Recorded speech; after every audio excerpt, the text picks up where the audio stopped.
To, assalamu alaikum wa rahmatullahi wa barakatuhu. Jama'a, yan abokanan aiki, yan jarida, muna muku godiya da kuka halarta da wannan taron manema labarai da muka tsara mu kungiyar Synergy, kawantakar kungiyoyin fararen hula da ke karkashin Synergy, domin mu ma al'ummar babban birnin Yamai da nan Nijar har da 'yan uwanmu waɗanda ke rayuwa a sauran ƙasashen waje godiya da fitowa da fifi da mutane suka yi ran 16 ga watan Nuwamba sanadiyar jerin gwano wanda muka tsara na mu fito mu ce a'a ban mu so a yi zaɓe, a'a ban mu son kuɗin sefa, a'a ban mu son harkar yawo.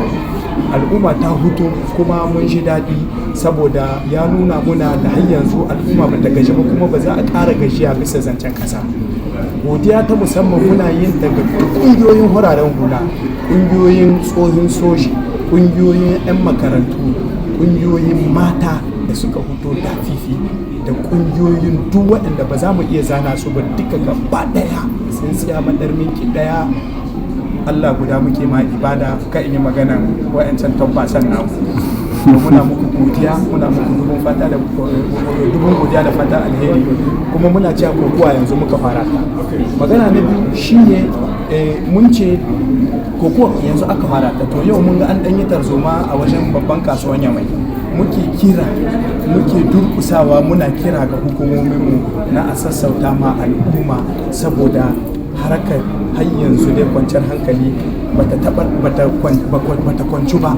Akwai munafikai da ke so su taɓarɓarar da ita kanmu ba su dama.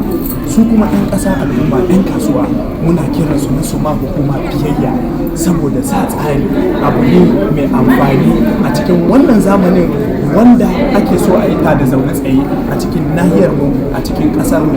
Kenan duk abin da hukumomi suka ce a yi kokari a magana na uku shine kuma dai yau abin da yasa muka zo muka yi wannan taron manema labarai a nan gidan Muhammadu Gandi saboda akwai abokanan mu yan farar hula na duniya waɗanda ke kokowa da mulkin danniya da duk wanda yadda ake taka talakawa da suka zo a babban birnin Yamai domin su kamo da goyon baya gaba ɗaya mu ɗan nahiyar Sahel.